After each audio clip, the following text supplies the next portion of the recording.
Bienvenidos nuevamente a nuestro 26º encuentro de la jurisdicción de lo contencioso administrativo.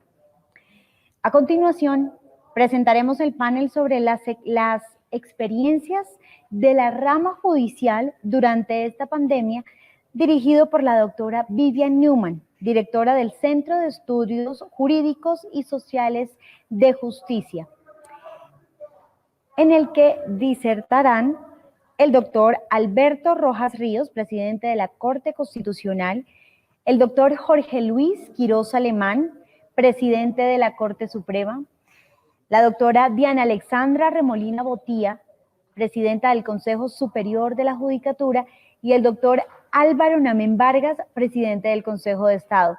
Doctores, bienvenidos.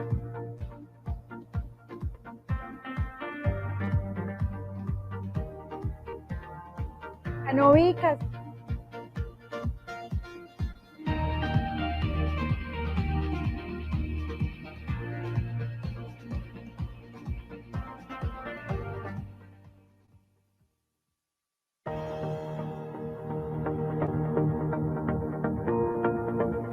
Bienvenidos y bienvenidas al 26º encuentro de la jurisdicción de lo contencioso administrativo. En este momento nos convoca el panel de experiencias de virtualidad en la jurisdicción. Me siento muy orgullosa de presentar primero a la doctora Diana Alexandra Remolina, presidenta del Consejo Superior de la Judicatura, al doctor Alberto Rojas Ríos, presidente de la Corte Constitucional, al doctor Álvaro Namen Vargas, presidente del Consejo de Estado, y al doctor Jorge Luis Quirós Alemán, presidente de la Corte Suprema de Justicia. Y estoy muy orgullosa porque son las cabezas de las altas cortes de Colombia, que además hoy en día como ciudadanos nos llenan a todos de orgullo, porque en estos tiempos de pandemia y de poderes excepcionales necesarios en el Ejecutivo han conducido a una mayor concentración de poder en el gobierno, poniendo a prueba el sistema de frenos y contrapesos propio del Estado de Derecho, sistema en el que, además del legislativo, el sistema judicial tiene un rol muy importante. La independencia que ha demostrado la rama judicial, que materializa la colaboración armónica de las tres ramas del poder público, necesaria en cualquier Estado de Derecho, nos ha dado a todos y a la sociedad civil la tranquilidad de que estamos ante una democracia cada vez más sólida. En este panel que hoy nos convoca, vamos a tratar el proceso de adaptación y cambio en las diferentes jurisdicciones. Y vamos a mirar cuáles son los retos actuales y futuros en todo este proceso. ¿Cuál es la metodología? Vamos a dividir el panel en dos rondas, luego de una previa introducción de contexto que les voy a dar. La primera ronda se referirá principalmente a la experiencia pasada y presente en el marco de la pandemia, y cada uno de los presidentes y presidenta tendrá 5 minutos para contarnos cuál ha sido su experiencia particular en el pasado y en el presente para enfrentar las dificultades derivadas de la pandemia con los retos digitales. La segunda ronda atenderá a los retos y oportunidades que el uso de las capacidades tecnológicas existentes ofrece en el futuro inmediato y próximo para cada una de las jurisdicciones. Y en esta segunda ronda, cada panelista contará igualmente con 5 minutos para compartir con nosotros sus retos y oportunidades. Arranco entonces con el contexto. La Administración de Justicia en Colombia enfrenta históricamente dos problemas que se han diagnosticado en la literatura sobre la justicia desde hace ya muchos años. El primero es el acceso a la justicia y el segundo es la congestión y la mora en la justicia. Pero en este momento, con los riesgos derivados de la pandemia originada en el coronavirus y en el aislamiento obligatorio preventivo decretado por el gobierno, surgió una imposibilidad de acceder y de ofrecer justicia. Para paliar estos efectos, el Gobierno Nacional dictó el decreto 806 del 2020 y con este decreto se promovió el uso de las tecnologías virtuales como respuesta al aislamiento preventivo obligatorio y al teletrabajo obligado. La reacción de las respectivas jurisdicciones, que habría sido más bien lenta y resistente al cambio digital en el pasado, en esta ocasión resultó, además de necesaria, rápida con apertura y con flexibilidad. La tecnología puede consistir en una solución que nos ayude a superar algunas de las dificultades que surgieron con la pandemia, al tiempo que puede contribuir a resolver a mayor plazo algunos de esos problemas relacionados con la lentitud y con la congestión de la justicia que mencioné históricamente. Sin embargo, hay un punto muy importante que tenemos que considerar, y es que el mundo digital arrastra su propia problemática, que es la brecha digital. Esta brecha digital es una condición precedente que se debe analizar por lo menos desde 4 puntos de vista: que haya redes, que haya conectividad, que haya equipos y que haya habilidades y capacidades técnicas.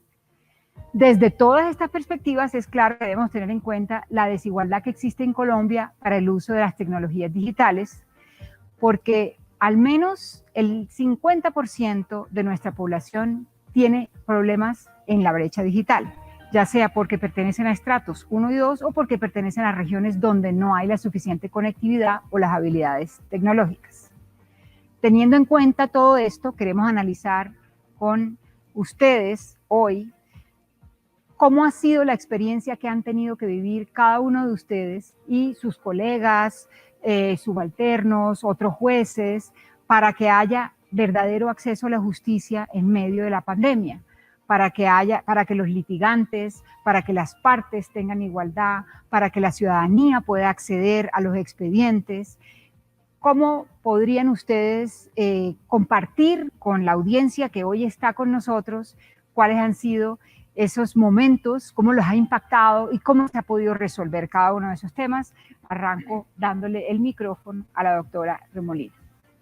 Gracias, doctora Vivian, doctor Quiroz, doctor Namén, doctor Rojas. Buenos días a todos los que nos escuchan. Pues para el Consejo Superior de la Judicatura sí fue un reto muy grande enfrentarnos a esto, porque nos puso en la posición de tomar unas decisiones muy rápidas para poder atender, digamos, la situación que estaba pasando, pero también con la necesidad de ponderar entre la protección y la salud de los servidores, de los usuarios, y con el acceso a la justicia y la prestación de servicio. De manera que volcamos todos los esfuerzos a generar esas herramientas de atención jurisdiccional. Y llevamos ya 7 meses aprendiendo, construyendo con todas las cortes, con los jueces, con los tribunales, etcétera, tratando de capitalizar todo el uso de las tecnologías de la información, que es lo único que nos permitiría poder atender esta situación en estas circunstancias. Yo no me voy a detener como en los logros o todo lo que hemos hecho, porque creo que hemos tenido mucha oportunidad de mencionar en lo que hemos avanzado, los logros de gestión, etcétera, pero sí quisiera referirme como a 6 o 7 herramientas que creo que desarrollamos adecuadamente y que definitivamente pues van a ser en últimas los elementos prácticos o los conceptos que vamos a mantener para la operación de la justicia desde ahora y hacia futuro. El primero de ellos fue que normalizamos la puerta de entrada electrónica de las demandas a la rama judicial, de manera que hoy en día los ciudadanos están pudiendo presentar sus oficios, sus demandas, sus escritos a través de canales electrónicos. En principio, a través de correos electrónicos, que sin duda no va a ser la herramienta definitiva para que el ciudadano se comunique con la rama judicial, pero sí en estos 7 meses nos permitieron mantener la comunicación con los ciudadanos. Y esos canales de correo electrónico se pudieron complementar con algunas otras herramientas que empezamos a diseñar, como aplicativos o plataformas para recibir los habeas corpus, las tutelas, y las demandas. Por ejemplo, en Bogotá teníamos una situación crítica para recibir demandas en particular, y creamos un aplicativo de recepción de demandas que ya, a través del cual ya hemos recibido casi 50,000 demandas en lo que va corrido desde que lo habilitamos, y por supuesto las 110,000 demandas de tutela que se empezaron a recibir en la primera etapa, o las 50,000 que hemos recibido desde que abrimos términos,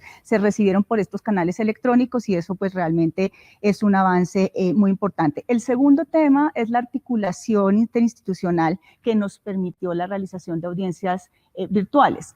El aumento de la realización de audiencias virtuales es de un 1000%. Pasamos de 23,000 audiencias en 2019 a casi 300,000 en lo que va corrido de la pandemia, y eso obviamente que hubiera sido imposible hacerlo si no hubiéramos tenido ya previstas unas plataformas que nos permitieran hacer eso y que nos haya permitido adelantar los controles de garantía, las tutelas, habeas corpus, y en este momento muchas audiencias de otras jurisdicciones. Otro logro que creo que fue muy importante es la simplificación de los trámites asociados al proceso judicial, y un ejemplo de eso es lo que logramos hacer con el Banco Agrario para lograr que los ciudadanos pudieran tramitar sus cuotas de alimentos. En el principio de la pandemia era muy crítico porque estos ingresos eran muy importantes para las familias, y se logró hacer a través de unos acuerdos con el Banco Agrario que nos permitieron que los ciudadanos pudieran atender esa necesidad sin tener que ir a los despachos judiciales. Lo otro que pudimos hacer fue disponer de firmas digitales para los servidores, lo cual pues obviamente en un escenario de virtualidad garantiza la tranquilidad alrededor de los documentos. Un quinto tema que es muy importante es el de la digitalización y la conformación del expediente electrónico, porque obviamente que no es de buen recibo, por ejemplo, pensar que vamos a digitalizar los expedientes que tenemos en papel hoy en día, pero lo cierto es que eso va a ser inevitable. La mayoría de los expedientes en la rama judicial están en papel, de manera que si queremos pasar o dar ese brinco a la digitalización, pues vamos a tener que digitalizar o escanear, que es como se conoce más fácilmente, todos esos documentos asociados a los expedientes y organizarlos, unos físicos, otros magnéticos. Los que empezaron en este momento de manera virtual, pues no tienen problema, pero no podemos dejar que los expedientes y los documentos estén en los correos de los funcionarios, en los servidores de manera suelta, porque pues eso sería, digamos, pues inconcebible. He oído, por ejemplo, en muchas entidades que dicen que no saben dónde están sus expedientes, dónde está la documentación, y eso, por supuesto, en materia judicial es un riesgo que no debemos correr. Entonces, le estamos apostando a un plan de digitalización con unos lineamientos mínimos que nos permitan garantizar la conformación del expediente electrónico, el expediente completamente electrónico del expediente físico, sin mencionar que pese a que estemos en todo este tema tecnológico, pues no podemos dejar de lado que seguramente nos van a seguir llegando algunos documentos físicos y vamos a tener que aprender a combinar ese ejercicio virtual con la documentación física que en todo caso va a llegar. También hemos previsto el envío electrónico de tutelas a la Corte Constitucional, y seguramente que el doctor Rojas se referirá a eso, pero lo que quisiera significar es que el esfuerzo que han hecho los despachos en todo el país para poder enviar por vía electrónica los expedientes a la Corte Constitucional, pues ha sido en términos de ahorros de papel, pero sobre todo de esfuerzo institucional, un proceso muy importante para apropiar las herramientas tecnológicas que se dispusieron en la Corte y en el Consejo. Muy bien. Muchas gracias, doctora Remolina. Me voy a quedar con esas cifras de 50.000 demandas, de 110.000 demandas de tutela y de 300.000 audiencias digitales, que es muy importante, y voy a dejar ahí en el tintero ese plan de digitalización del expediente para que nos cuenten, y a toda la audiencia, como para cuándo podríamos esperar un poco la implementación de ese plan y gozar y disfrutar de una verdadera digitalidad. Para pasarle entonces la palabra al doctor Alberto Rojas Ríos, que es el presidente de la Corte Constitucional, que nos va a contar un poco cuál ha sido la experiencia de la Corte en materia de digitalidad en el marco de esta pandemia. Tiene la palabra, doctor Rojas. Muchas gracias, Vivian. Bueno, quiero expresar que me honra mucho estar en la gratísima compañía de la doctora Diana Remolina, el doctor Álvaro Namén, nuestro presidente del Consejo de Estado y que es nuestro anfitrión en el día de hoy, el doctor Jorge Luis Quiroz Alemán. Lo que yo voy a decir quisiera enmarcarlo en una especie de concepto general. La jurisdicción es democracia. Ahí quisiera yo fijar las líneas de lo que voy a expresar. Segundo, no quisiera decir qué ha hecho en esto la Corte Constitucional, porque aquí es como en Fuente Ovejuna, todos a una. Hemos trabajado mucho, tengo que relevar especialmente todos los jueces del país, los 5.000 y pico de jueces que tenemos, todos jueces de constitucionalidad. Quiero relevar el trabajo de la Corte Suprema de Justicia, del Consejo de Estado, siempre tan dispuesto a esto, y obviamente con la coordinación, con toda la arquitectura y la coordinación del Consejo Superior de la Judicatura. Entonces, no quisiera presentar esto como la gran tarea de la Corte. Indudablemente que hemos liderado un proceso importantísimo, pero esto es, como le digo, una alianza de todos buscando siempre lo mejor para nuestros ciudadanos. Yo quisiera hablar de 4 tópicos concretos. El primer tópico es, ¿qué hicimos? ¿Qué hicimos frente a este alud que se nos vino, frente a esta pandemia que se nos vino, etcétera? Dos, eso que hicimos, ¿en qué se ve reflejado? ¿Cuál ha sido el impacto finalmente de nuestra tarea?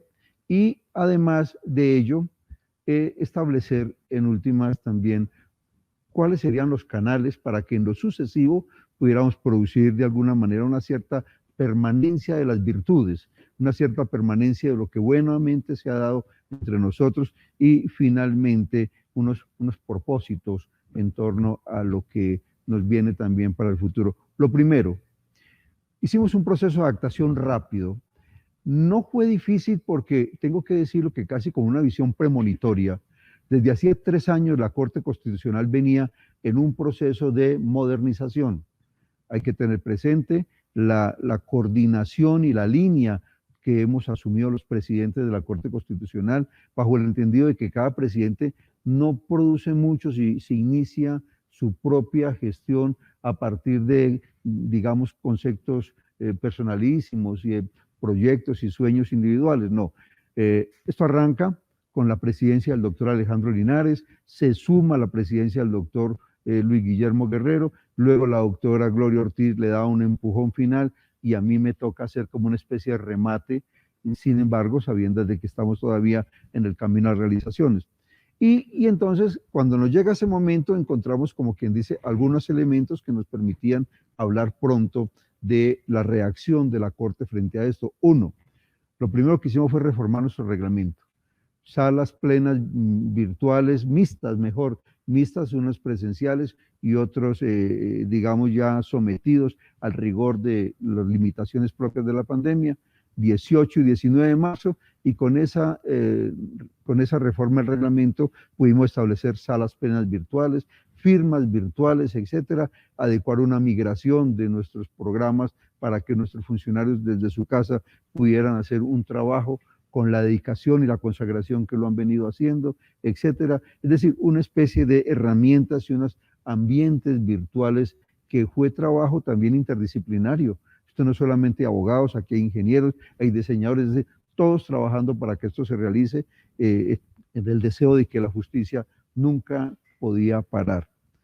Segundo, nosotros a partir de esto entonces vimos la necesidad de que en el tema fundamental, que es el de la tutela, debía producirse un gran revolcón. Y contamos en esto con la alianza del Consejo Superior de la Judicatura para dar un salto histórico, algo que no se ha dado en 30 años, justamente empujados por las circunstancias, pero les digo también que venía un poco ya desde atrás, de alguna manera planteándose, modelándose. Y es la de decir, de aquí en adelante las tutelas van a tener una remisión virtual. Obviamente, dentro de las posibilidades de esto, nosotros entendemos las grandes limitaciones que hay todavía en la virtualidad, pero digamos que había como que dice una cobertura que nos da alguna tranquilidad en cuanto a que lo que venía dándose anteriormente se seguía dando ahora por lo menos desde el punto de vista numérico. Y entonces se estableció la remisión electrónica de tutelas. Esto es un tema histórico importantísimo y la verdad muy sensible para un tema que significa de alguna manera la percepción de justicia al país. Uno le pregunta a la gente qué opina de la tutela y la gente le dice el 86% lo tengo como un instrumento de realización para mí de la justicia. Entonces, con esa idea, nosotros empezamos inmediatamente a determinar que las 620,000 tutelas que en promedio nos llegan anualmente, iban a manejarse ahora a través de la remisión electrónica. El tercer evento, rápidamente, tengo que hablarles de Pretoria. Pretoria es una cosa que venía dándose también desde tiempo atrás, decíamos de 3 años atrás. Este es un proyecto liderado por la Corte Constitucional, participación de la Universidad de Buenos Aires, participación de la Universidad del Rosario, una alianza de una especie de liderazgo transformador de 11 entidades, entre ellas entidades públicas, privadas, la sociedad civil, etcétera, para crear un sistema que nos permitiera hacer una lectura sobre un plano de realidad productiva de esas 620,000 tutelas en promedio para prestar un mejor servicio en el tema de la tutela. Y por último, no abandonamos el espectro educativo, el espectro docente, y es que hemos hecho también no solamente un curso para los judicantes que llegan a la Corte en torno a el tema de la tutela, algunas conferencias que se han hecho, por ejemplo, importantísimas sobre género, sobre el tema racial, también al mismo tiempo un evento también sin antecedentes, inédito, justamente en la Corte, como fue el encuentro de la Conferencia Iberoamericana de Justicia Constitucional, donde participaron 18 países y con la colaboración y la presencia de todos los jueces y las cortes, 156.000 asistentes. Esto lo tengo entonces para empezar. Muchas gracias. Muy bien, doctor Rojas, muchísimas gracias por sus comentarios. Esa reforma del reglamento que fue rápida como fast track fue muy importante para poder reaccionar con la virtualidad. Y le voy a pedir que para la próxima ronda nos ayude a extender un poco más qué significa eso de la remisión electrónica de las tutelas que mencionó y cómo Pretoria nos puede ayudar a atender los retos que se nos vienen encima para el futuro. Seguimos entonces con el doctor Jorge Luis Quiroz Alemán, presidente de la Corte Suprema de Justicia, para que comparta con nosotros cuál ha sido su mirada, cómo ha sido el impacto de este decreto 806, de las tecnologías virtuales y de la forma como la jurisdicción ha respondido a este reto tan importante que nos ha impuesto la pandemia. Adelante, doctor Quiroz. Buenos días. Me sumo a lo que han expresado mis antecesores. Es un honor contar con esta compañía, doctora Diana Remolina, doctor Alberto Rojas, doctor Álvaro Namén, y la moderación suya, doctora Vivian, en este panel que hace parte importante del encuentro de la jurisdicción de lo contencioso administrativo. Vivian, la pandemia, yo creo que a nadie cogió preparado. Yo siempre he dicho coloquialmente que se nos metió a la casa sin timbrar, sin preguntar quién vive aquí, puedo entrar, no, se nos metió. Y eso ha sido un reto para toda la sociedad. Y la rama judicial no se quedó atrás frente a ese reto.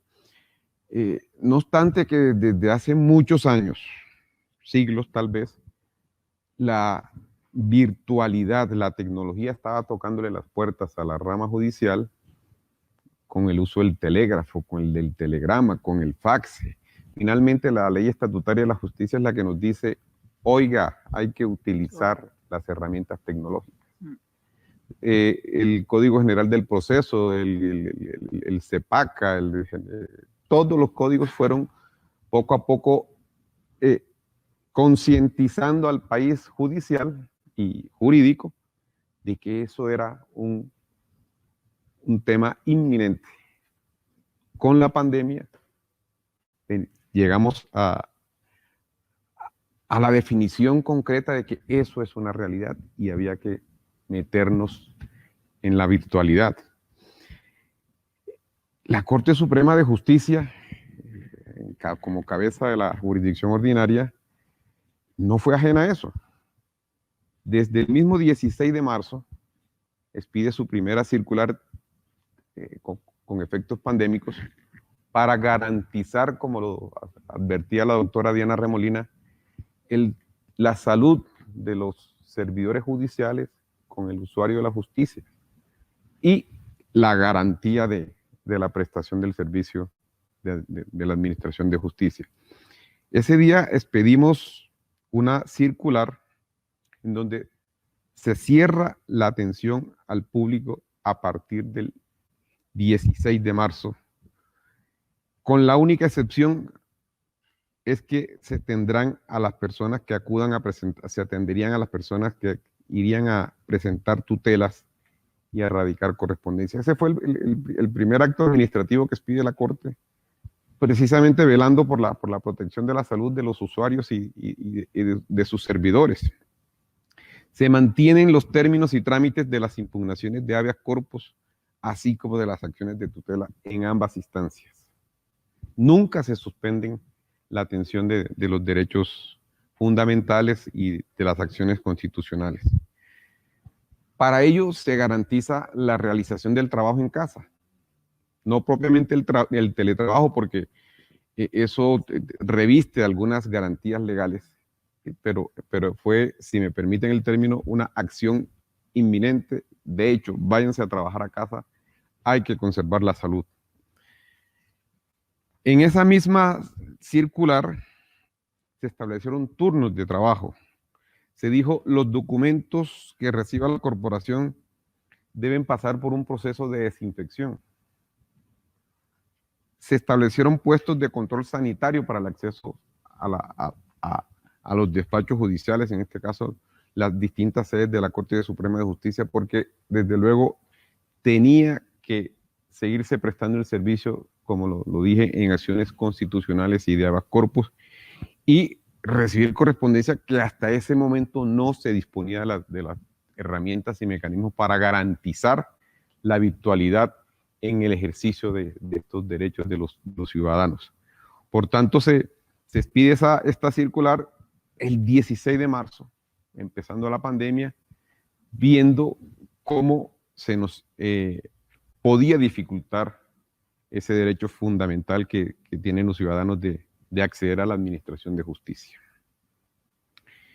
Y en lo que de ahí en adelante se han venido expidiendo muchas directrices presidenciales, circulares de sala plena, de sala de gobierno, atendiendo el clamor de la garantía de la prestación del servicio fundamental de la administración de justicia.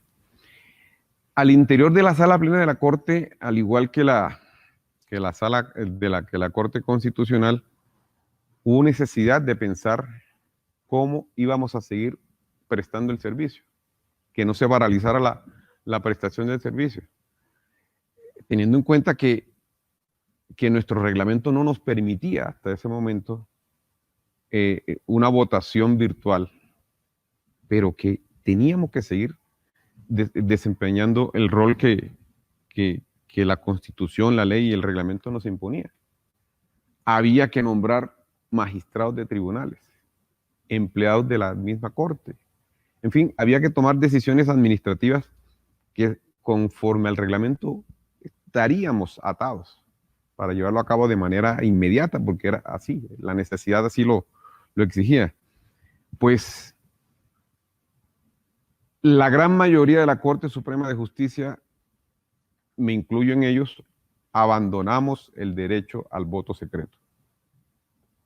Votábamos públicamente la decisión de nombrar magistrados de tribunales empleados para que no se paralizara la prestación del servicio en la Corte Suprema de Justicia, y posteriormente pudimos reformar nuestro reglamento, lo actualizamos, lo pusimos a tono con los actuales momentos de la virtualidad, y de hecho venimos ya votando virtualmente y ya nombramos un magistrado de la Corte Suprema en sala laboral de descongestión con este mecanismo virtual. Por manera que la jurisdicción ordinaria, con cabeza de su Corte Suprema de Justicia, ha venido tomando las medidas para garantizar esa prestación del servicio. Ahora, Vivian, frente al 806, frente a este decreto, he consultado, he experimentado también por ser parte de una sala de casación. Su implementación obviamente trae algo de traumatismo como todo cambio. Claro. Pero la experiencia ha sido vivificante, positiva. Ya las notificaciones se hacen más expeditas, más efectivas, por ejemplo, el reconocimiento de personerías, abogados, todo en verdad se ha facilitado a raíz de la expedición de este decreto 806. Repito, trajo consigo al inicio algo de dificultad, pero es natural en todo cambio.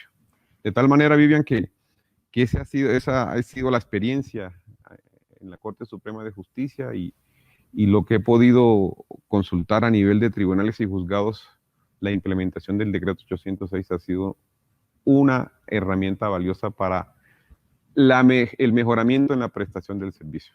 Muchas gracias. Muy Vivian. bien, doctor Quiroz, muchas gracias por compartir su experiencia.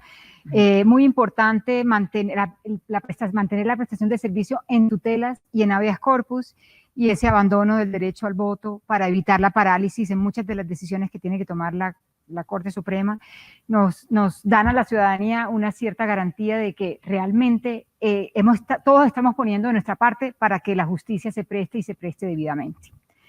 Muy bien, he dejado de último al doctor Álvaro Namen Vargas por ser el anfitrión, pero de todas maneras todos pueden intervenir para comentar lo que pueda intercalarse entre sus distintas jurisdicciones con lo que puedan decir cada uno de ustedes. Pero por ahora entonces le cedo la palabra al doctor Álvaro Namen Vargas para que nos cuente la experiencia en la jurisdicción contencioso administrativa. Bueno, Vivian, en primer lugar un saludo especial para ti y por supuesto honrado de contar hoy con los presidentes de las diferentes cortes, con la doctora Diana Remolina del Consejo Superior, el doctor Alberto Rojas Ríos de la Corte Constitucional y de la Corte Suprema, el doctor Quiroz. Y para nosotros no ha sido nada diferente a lo que han sufrido las demás jurisdicciones, porque como rama judicial que actuamos en conjunto, nos vimos abocados a la misma problemática y a los mismos desafíos. Cuando el 16 de marzo se estudió la problemática de la pandemia y se optó por el gobierno nacional el aislamiento obligatorio, los presidentes de las altas cortes acudimos al gobierno nacional e hicimos una reunión en la cual obviamente nos enteramos de las circunstancias con base en las cuales iban a tomar diversas decisiones para poder mitigar los efectos de la expansión del coronavirus. Hecho esto, al día siguiente, después de haber tratado el asunto, los presidentes aquí presentes, que apenas nos estábamos sentando en nuestras funciones, como quiera que fue en el primer trimestre o inicios del primer trimestre de este año. Y las primeras medidas, por supuesto, eran mitigar dos riesgos para la rama. El primero, como lo expusieron mis compañeros, el de la salud, no solamente de los empleados y los funcionarios de nuestros jueces y magistrados, sino también de la ciudadanía, de los usuarios, de los abogados y de las partes del proceso. Y el segundo riesgo era la continuidad en la prestación del servicio. En cuanto a lo primero, por supuesto, cumpliendo y acatando las medidas del gobierno nacional, nos fuimos a confinar a casa. Y desde casa empezamos a atender y a trabajar nuestras funciones en la medida de las posibilidades de cada cual, es decir, con nuestros propios instrumentos, la propia conectividad, nuestros propios computadores personales y obviamente bajo la supervisión de nuestros jefes y despachos, y es decir, de los jueces, magistrados, en cuanto a la ruta a seguir durante una incertidumbre que nos afectó a todos. Y lo segundo tuvo que ver con la necesidad de continuar en la prestación del servicio por algo fundamental que dijo la doctora Neumann desde el comienzo y el doctor Alberto, que es el fortalecimiento, la preservación de la democracia y la garantía de los derechos, en donde existe una concentración, por supuesto, de poder de las autoridades del Poder Ejecutivo y donde se toman unas medidas que están justificadas plenamente para atender esta situación de la pandemia, pero que de todas maneras tiene unos límites, unas lides que deben ser controladas. ¿Por quién? Por el que natural y constitucionalmente es así en toda, digamos, Estado de Derecho, los jueces. Eso eran los retos, digamos, que teníamos que afrontar.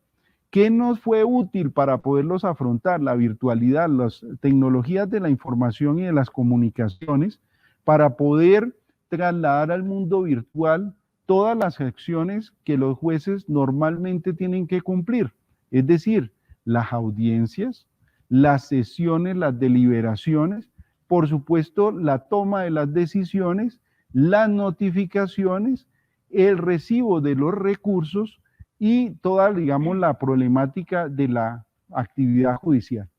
Pero algo muy importante en esto es la normativa. Nosotros, antes del decreto 806, porque este fue expedido en junio, empezamos a actuar con la normativa que existía, el artículo de la Ley Estatutaria de la Administración de Justicia, la Ley 1562, que es el Código General del Proceso, que da unas herramientas en materia de tecnologías de la información al uso y disposición de la rama judicial. El CEPACA en el artículo 186, la ley 1437. Y algo fundamental, que fue la modificación de nuestros reglamentos. Nuestros reglamentos, que son nuestro instrumento, en el caso del Consejo de Estado y también conocí de las otras corporaciones, fue modificado para poder implementar las tecnologías de la información, tanto en la toma de decisiones como en la comunicación con los usuarios. Nuestro reglamento, el 061 del 2020, nos permitió adaptarnos a esta realidad desde el punto de vista normativo antes que el decreto 806. Posteriormente, podemos tener en cuenta que las tecnologías al servicio venían siendo desarrolladas por la rama judicial, pero obviamente tuvieron que ser potencializadas. Y en el caso concreto de la corporación, tuvimos dos herramientas fundamentales. La primera, el sistema SAMAI, que era una herramienta que venía de una vertiente del siglo XXI, que es de la rama judicial, y que es una gestión judicial web del proceso y del expediente. Eso nos permitió ponerlo a servicio tanto de los usuarios como de nuestros jueces y magistrados en la corporación, por supuesto los consejeros de Estado en sus despachos. Y de ahí que nos permitió hacer, obviamente, la toma de decisiones, notificaciones electrónicas, firmas digitales y todo el acceso al expediente. ¿A qué expediente? A lo que tuviéramos digitalizados, y con eso entonces dejo una problemática. Hay que distinguir los procesos que venían de antes, que eran escriturales, con los procesos que se iniciaron desde el tiempo del COVID. ¿Y qué significa esto? Lo que empezó desde el tiempo del COVID viene digitalizado y a través de herramientas electrónicas. Esto significa que procesos como las tutelas, los habeas corpus y los controles inmediatos de legalidad son completamente electrónicos. Los expedientes y los procesos anteriores los venimos trabajando, los empezamos a manejar en forma híbrida, lo cual vino a autorizar el decreto 806. En suma, la rama judicial, no extraño el Consejo de Estado de esa problemática, atendió los riesgos de no interrumpir el servicio y de garantizar la salud a nuestros usuarios y a los empleados. Y en este tiempo también podemos dar un parte de tranquilidad en dos aspectos, uno cualitativo y el otro cuantitativo. Cualitativamente es que nunca se interrumpió el servicio de justicia del Poder Judicial y en el caso concreto del Consejo de Estado y la Jurisdicción Contenciosa Administrativa para la contención y la limitación de ese tamaño poder que adquirían las autoridades por el tiempo del COVID y por los estados de excepción decretados por el Gobierno Nacional. Y segundo, la productividad. En cuanto a la productividad, la tranquilidad está que el confinamiento logró que se pudieran potencializar ciertas destrezas, de manera que la productividad, en el caso del Consejo de Estado, alcanzó una cifra récord del 126%, con 8.263 providencias emitidas solo desde el 17 de marzo hasta el 1 de septiembre. Resalta en esto el control automático de legalidad, que tuvo un conocimiento de 1.562 controles, de los cuales 676 terminaron en auto y 97 con sentencia. Muy bien. La otra herramienta fundamental que quería comentar es la ventanilla única virtual, que es ponerle a disposición de los usuarios en la página web para que presenten demandas, para que se notifiquen y tengan toda esa interrelación con el Consejo de Estado en materia de proceso. Con esto, pues resumo la experiencia del Consejo de Estado y la jurisdicción en esta materia. Muy bien, muchísimas gracias, doctor Namen. Me voy a quedar con esa distinción que hizo de los procesos escriturales que tienen un manejo híbrido y los procesos a partir del COVID que son totalmente virtuales. Muy importante que los litigantes y que en general la ciudadanía tenga en claro que hay como dos carriles por los que están funcionando los expedientes y que unos tienen que combinarse un poco más virtualidad y presencialidad y en otros puede ir más ágil por la virtualidad. Y también me quedo con SAMAI, muy importante la gestión judicial web del proceso. Además del aumento de la productividad, que también es descristante.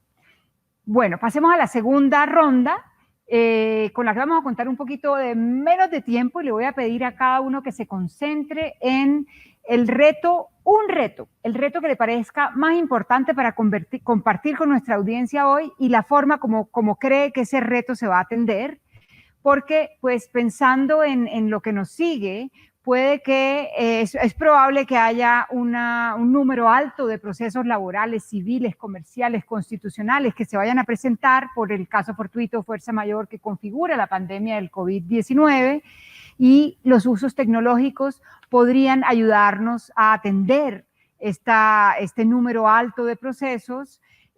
Son procesos múltiples o procesos testigos que van a parecer los unos a los otros. Y me gustaría que pensaran en las tecnologías que tienen en cada una de sus jurisdicciones, cómo nos van a ayudar a atenderlos y cómo nos van a ayudar a que haya una cierta como interoperabilidad entre las distintas jurisdicciones, o digamos que llegó y se va a quedar. ¿Qué podemos hacer frente a la brecha digital para atender ese artículo 1 del decreto 806 a futuro, que es, dice que utilicemos todas las técnicas virtuales, pero que habrá presencialidad cuando sea posible? Entonces, les doy la palabra. No sé si hay alguien que quiera arrancar con su reto principal y la forma para atender este reto.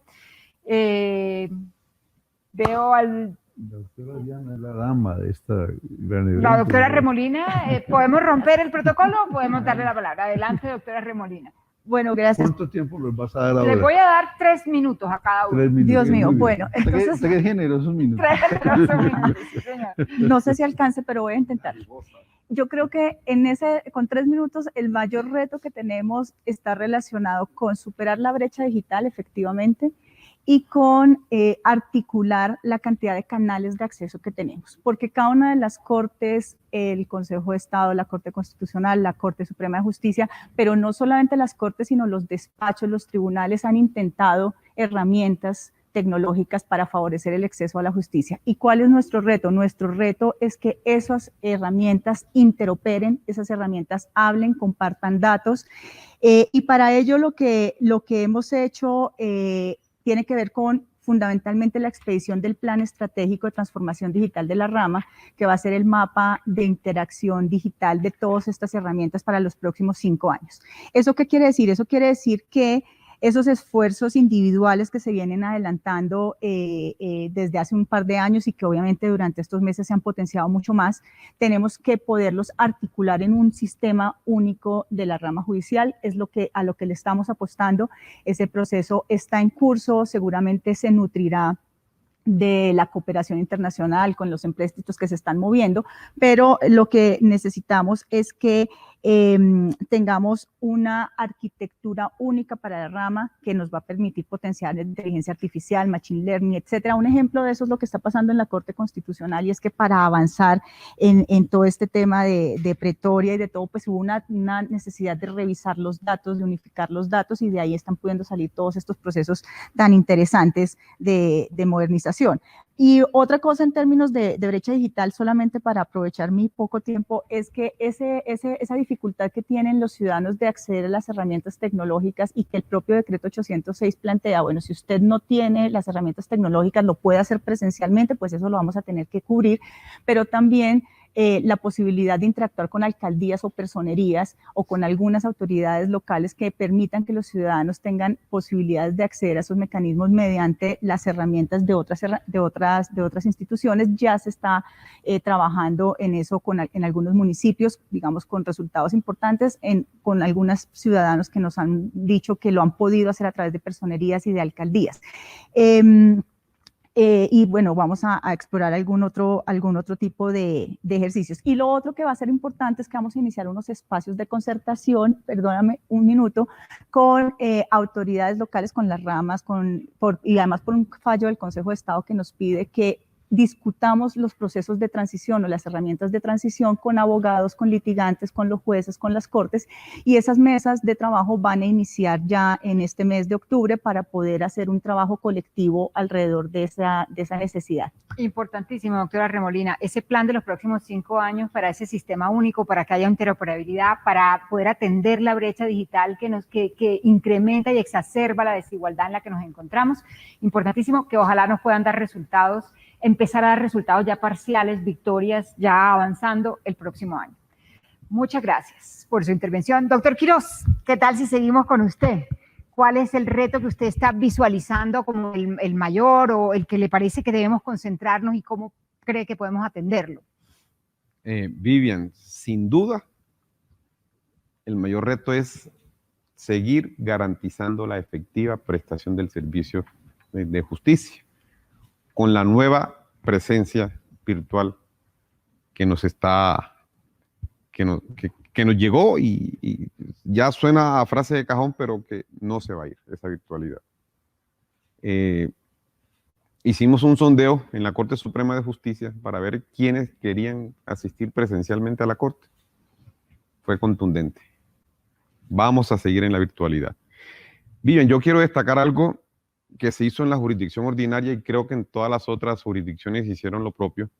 Y es que los jueces, magistrados de tribunal y la misma Corte Suprema de Justicia, con las uñas, se entraron a la virtualidad. ¿Cómo? Empezaron a escanear los expedientes que ya venían. Eso generó una dificultad, obviamente, porque no es propiamente un expediente digital. Entonces, un escaneo que tiene fallas técnicas y a la hora de examinar un documento, a veces no se escaneó bien, pero bueno. Eso lo hemos ido superando con las uñas y con la escasez de personal humano.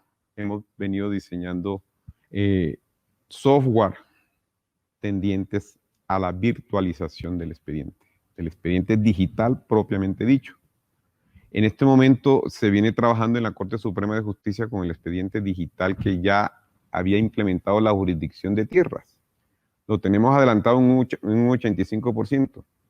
Le estamos solicitando al Consejo Superior, ayúdennos con material humano, con personal humano, porque es escaso, para ver si llevamos a feliz término este sueño que tenemos de el expediente electrónico, que creo que es el reto en este momento. Muy bien. El reto es efectivamente digitalizar la prestación del servicio de la justicia. Que el usuario, que los abogados, todos puedan desde su casa acceder a sus actuaciones.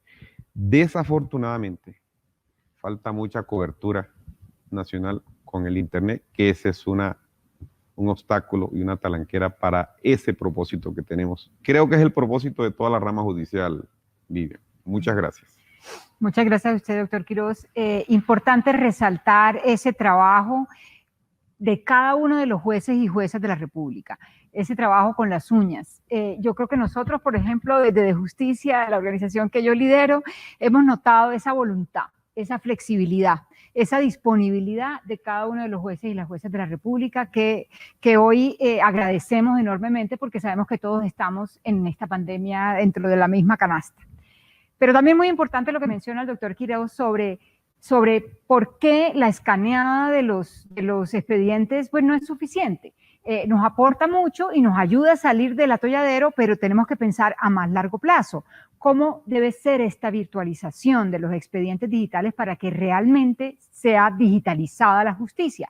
Yo creo que el doctor Rojas Ríos puede contarnos un poco qué piensa Pretoria o qué sistemas tecnológicos está desarrollando también la Corte Constitucional para que vayamos avanzando en la digitalidad en la justicia. Muy bien. Como me dio 3 minutos, me gasto el primer minuto diciéndole que el reto para mí consiste, uno, en que continuemos en una especie de coherencia, en una línea finalmente de sinergia entre todos, porque esto no debe parar. A nosotros nos ayuda mucho eso. Nos ha ayudado ver cómo recogimos la labor de 3 presidentes anteriores y esa labor la estamos concretando ahora con, digamos, decisiones importantes, históricas, novedosas. Hay que continuar esa línea. Segundo, interdisciplinariedad. Esto no es un tema de abogados nada más. Aquí hay ingenieros, hay diseñadores, hay estrategas, hay personas que le dan a esto un criterio empresarial que yo creo que tiene que continuar esa dirección. Tercero, diálogo con los jueces. nos toca hablar con los jueces. Los jueces son las personas que más han contribuido a la realización de los resultados que nosotros estamos entregando. Esto no es un tema de corte ni de cabezas en las jurisdicciones, son todos los jueces los que están empeñados y han colaborado mucho. En el caso de constitucionalidad, los jueces de constitucionalidad han sido extraordinarios. Y por último, el tema de los usuarios. Es necesaria una relación permanente con los usuarios. En ello nosotros tenemos novedades como esta: 2.000 intervenciones en constitucionalidad, 4.000 derechos de petición, 70.800 tutelas presentadas a revisión virtualmente, etcétera. Es decir, ese diálogo hay que continuarlo. Segundo minuto, me lo utilizo diciendo lo siguiente: hemos tenido nosotros 46 salas plenas virtuales, 473 sentencias, de las cuales 110 han sido sentencias en temas de control automático de constitucionalidad de los decretos legislativos que ha pedido el presidente de la República. Además de esto, 153 sentencias de constitucionalidad ordinarias y 168 salas de revisión por vía de tutela. Esto debe continuar así. Somos 9 magistrados, es decir, no quiero decir con esto que tengamos menos responsabilidad por ser 9, pero la verdad es que ha sido un poco más pesado en razón de las circunstancias que se nos ha dado. Y tercero, en ese tercero quiero decirle, es muy importante el salto histórico que hemos dado en tema de remisión electrónica de la tutela. Esto significa una lectura racional de un promedio de 620.000 expedientes. Se acabaron los camiones cargando los expedientes que llegaban a la Corte y también, además de eso, un ahorro de 11.000 millones de correos que vamos a tener la posibilidad de utilizar en otros medios. Fuera de eso, digamos, el abono de las circunstancias ambientales a que esto nos ayuda. Y Pretoria es igualmente el auxilio tecnológico. No va a hacer selección de tutelas, no va a priorizar tutelas, va a ayudar con lo que llamamos ahora inteligencia artificial. Es una ayuda telemática para que la labor sea mucho más eficiente, mucho más precisa, mucho más concreta y que le lleve a los ciudadanos la tranquilidad de una justicia que le resuelve sus problemas. 3 minutos me gasté, muchas gracias. Estoy impresionada con el nivel de cumplimiento. Muchísimas gracias, doctor Rojas. Importante esa mención de colaboración, interdisciplinariedad, diálogo con los jueces, con los usuarios y el avance que significa Pretoria para que pasemos una etapa más en la virtualidad, para que se pueda hacer búsquedas inteligentes con la información que está virtualizada, para que se pueda pensar sistemáticamente los casos, de manera que no sea simplemente subirlos y tenerlos escaneados, porque así es mucho más difícil trabajar con los expedientes. Bueno, pues nos ha llegado, volvemos a nuestro anfitrión, el doctor Namen, que también tiene mucho para contarnos sobre el caso de Samay y sobre... Pero lo dejo para que usted decida cuál es el caso. Hay que darle el doble del tiempo, ¿no? Porque es el anfitrión. Sí, y tiene derecho. Yo sí creo que tiene derecho No, y por el contrario, yo creo tiene que tiempo. a los invitados a casa son los que hay que atender y darle todo el espacio y toda la hospitalidad y por supuesto a nuestra anfitriona que ha sido la doctora Newman. Y pues básicamente yo voy a recoger un poco lo que han hablado mis contertulios y es lo siguiente. El reto fundamental es la transformación digital de la justicia. Y esto tiene, digamos, unos objetivos inmediatos y unos objetivos mediatos. Dentro de los objetivos inmediatos está, por supuesto, la digitalización de los expedientes. Y en eso hay un plan de digitalización general del Consejo Superior, pero nosotros, digamos, en cada una de las jurisdicciones, contra nuestras propias herramientas, venimos haciendo una digitalización para poder llegar a un expediente real de un sistema electrónico y un manejo a través de nuestras plataformas, que en este caso sería Samay. Hay que potencializar Samay y hay que expandirlo a los juzgados y a los tribunales. Eso de manera inmediata. Y de manera mediata, 3 componentes fundamentales para la transformación digital. Primero, el fortalecimiento institucional de la rama judicial. Esto implica el hardware y el software necesario para poder soportar la transformación. En este momento, el dimensionamiento del mismo es inferior a la demanda de lo que se requiere en esa materia y debemos reconocerlo. El segundo elemento tiene que ver con potencializar herramientas como la inteligencia artificial para tener predictibilidad de las decisiones, pero no solamente para eso, para unificar jurisprudencia, que es muy importante con el fin de dar una dispensa de justicia igualitaria y generar seguridad jurídica. Igualmente el manejo de los datos, pero esto implica un manejo también de la seguridad de los datos, la ciberseguridad y un protocolo que tenga, digamos, en cuenta que estamos manejando datos sensibles. Eso es importante en la rama judicial y se debe trabajar. Y un tercer elemento tiene que ver con la cultura. La cultura digital es la que transforma realmente todo esto. Aquí tenemos una deuda de todos en cuanto al cambio y la capacitación. Todos hablamos, es decir, los usuarios, abogados, los jueces y los magistrados, pero también las universidades. Tenemos que tener un compromiso para verdaderamente tener una cultura digital en materia de la prestación y acceso al servicio de justicia. Esos serían como los retos inmediatos para asegurar verdaderamente que las herramientas de la tecnología y la información proporcionen ese acceso tan anhelado a la justicia colombiana. Perfecto, doctor Namen. Me parece clave resaltar esa potencialización de la inteligencia artificial, sobre todo para la unificación de la jurisprudencia. El derecho a la igualdad está de por medio y la búsqueda de esa unificación es un objetivo muy loable, junto con el manejo de los datos sensibles. En efecto, en las providencias y en el expediente en general hay unos datos sensibles, hay una ley de habeas data que tenemos que cumplir, pero también las providencias tienen que ser públicas porque son de acceso ciudadano. ¿Cómo manejar ese equilibrio entre los datos personales y sensibles y los datos que no lo son? Como se han portado todos muy bien con el manejo del tiempo, le voy a dar un minutico extra a cada uno para que dé un cierre definitivo con alguna palabra, alguna frase, alguna expresión que quieran que la audiencia se lleve consigo. Doctor Quiroz. Doctora Vivian, gracias por atender esta solicitud, con la venia aquí de mis compañeros de panel también. Yo no quisiera que se cerrara este panel sin antes compartir con ustedes y principalmente con la audiencia la producción de la Corte Suprema de Justicia. Hasta el 10 de septiembre, durante la pandemia, ha producido 12.383 providencias. Eso para que el usuario de la Administración de Justicia y en particular de la Corte Suprema de Justicia tenga la tranquilidad que nunca hemos cesado en nuestro deber y obligación de atender a la ciudadanía, a sus procesos, a las acciones constitucionales, a los procesos ordinarios. Nunca hemos dejado de trabajar, sabemos del compromiso que tenemos con todo el usuario de la Administración de Justicia. Era simplemente para compartir esta estadística. 12.383 providencias hasta el 10 de septiembre es un testimonio palpable de que seguimos trabajando por la ciudadanía. Gracias, doctora Vivian. Muy bien. ¿Alguno de ustedes quiere un cierre? Yo sí quisiera ese minuto para utilizarlo. Primero agradeciéndole a todos nuestros equipos.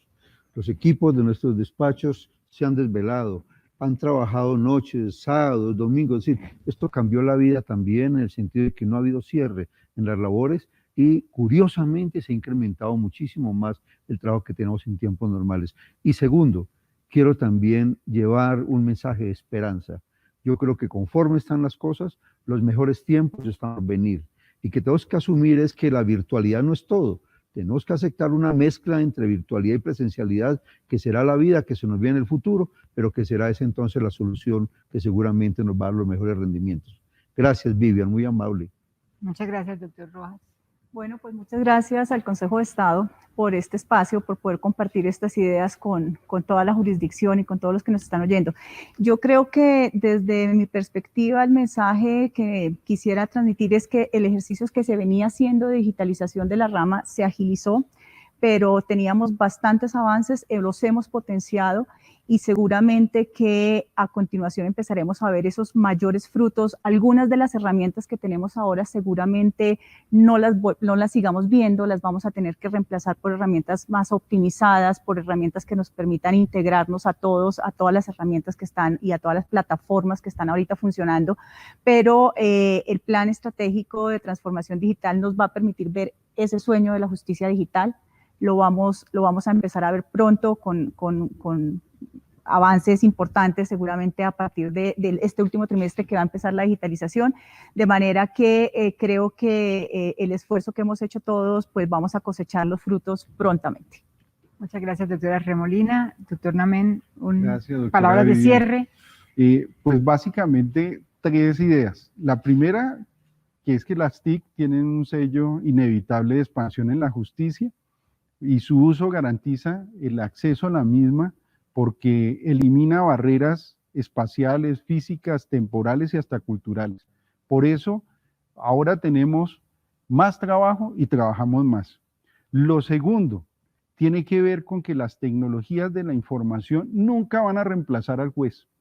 Eso sí tiene que quedar claro. El factor humano, el juez siempre va a encarnar los principios de justicia y equidad que se imparten a través de la administración. Son una herramienta, no son un fin. Y lo tercero tiene que ver con que el servicio de justicia no se identifica solamente con nuestras instalaciones. Por eso la virtualidad nos ha permitido cumplir ininterrumpidamente nuestro servicio, cabalmente, cumpliendo con nuestra misión constitucional desde nuestras casas. Muchas gracias, doctora Vivian. Muchas gracias a los presidentes de las demás cortes por su espacio, su tiempo, su generosidad en venir a compartir con nosotros estas reflexiones en un tema tan importante como son la virtualidad en los tiempos de la pandemia. Muy bien, pues muchas gracias a cada uno de los presidentes presentes aquí con nosotros hoy, con la audiencia. Recojo la importancia de las TICs para garantizar mayor acceso, no reemplazar nunca al juez. Recojo también la complementariedad entre la presencialidad y la virtualidad. Y me permito una vez más agradecer, como lo hice al comenzar esta sesión, el compromiso, la voluntad y la independencia de la rama judicial que nos está garantizando más y mejor democracia.